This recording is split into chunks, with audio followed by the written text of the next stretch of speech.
अस्सलाम वालेकुम फ्रेंड्स, स्वागत है आपका इस YouTube चैनल जेके स्टडी मटेरियल में। जेके बोस के जितने भी 11th क्लास के स्टूडेंट्स हैं कश्मीर डिवीजन के और जम्मू विंटर जोन के, जैसा कि कल 15 दिसंबर से आपके एक्सटर्नल प्रैक्टिकल एग्जाम स्टार्ट होने वाले हैं, तो आप सभी बच्चों ने अपने रोल नंबर्स तो देख लिए होंगे, कहाँ सेंटर है, किस डेट को किस सब्जेक्ट के लिए जाना है। ज्यादातर बच्चों के तो अपने अपने स्कूल्स में ही है। अब कुछ बच्चे ऐसे भी हैं जिनका रोल नंबर यहाँ पर मिसिंग है, उनका रोल नंबर सेंट्रल लिस्ट में है ही नहीं, तो वो भी टेंशन ना लें। अगर आपने अपने नजदीकी जो आपका बोर्ड ऑफिस है जिसने डेट रिलीज की है वहां गए हो तो ठीक है, अगर नहीं गए तो आप उसी हिसाब से जाओ जिस हिसाब से आपके बाकी क्लासमेट जा रहे हैं, वहां ही जाओ, उसी डेट के हिसाब से जाओ, आपका मसला भी हल हो जाएगा। अब मेन चीज आ जाती है कि एक्सटर्नल प्रैक्टिकल एग्जाम्स में करना क्या है।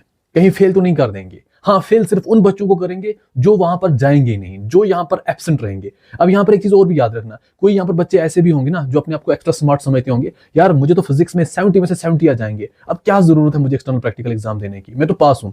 ऐसी गलती नहीं करनी है आपको। अगर किसी सब्जेक्ट में फुल मार्क्स बनते हैं थ्योरी, फॉर एग्जांपल आपका फिजिक्स है 70 के 70 मार्क्स बनते हैं और एक्सटर्नल प्रैक्टिकल एग्जाम आपका फेल है, तो समझो आप फेल हो, आपका वहां पर सब्जेक्ट फेल शो होगा, आप पास नहीं होंगे। आपने प्रैक्टिकल्स अलग से पास करने हैं और आपने थ्योरी अलग से पास करनी होती है, इस चीज का ध्यान रखना। और यहाँ पर एक्सटर्नल प्रैक्टिकल एग्जाम पास करने का एक ही तरीका है, वो ये है कि आपने वहां पर प्रेजेंट रहना है। अगर वहां आपको कोई क्वेश्चन देते हैं ये करके दो, आपको कोई भी क्वेश्चन नहीं आता, आपको वहां पर वाइवा लेते हैं, आपसे कुछ क्वेश्चन पूछते हैं, आपको किसी का भी आंसर नहीं आता, आपसे मेरी एक ही रिक्वेस्ट रहेगी, वहां पर जो भी आपका टीचर होगा उससे सिर्फ प्यार से बात करना, ठीक है। बाकी वहां पर ऐसी झगड़ा वगड़ा नहीं करना, सर ये कौन सा क्वेश्चन पूछ दिया, ये तो हमारे सिलेबस में ही नहीं है, सर ये कौन सा क्वेश्चन आपने दे दिया। ऐसी गलती नहीं करना, एक्स्ट्रा स्मार्ट नहीं बनना। उनके सामने ऐसे बनो जैसे आपको कुछ पता ही नहीं, बस सिर्फ रिस्पेक्ट से बात करना।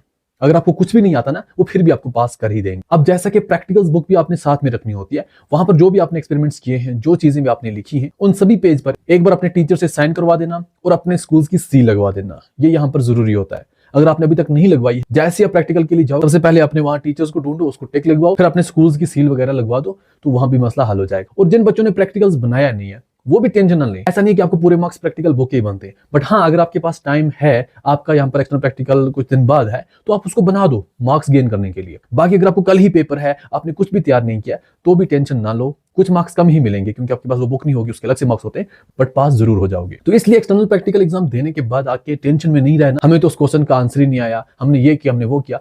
बस सिर्फ और सिर्फ जो भी आपका यहाँ पर एग्जामिनर होगा उससे प्यार से बात करना, सब ठीक हो जाएगा।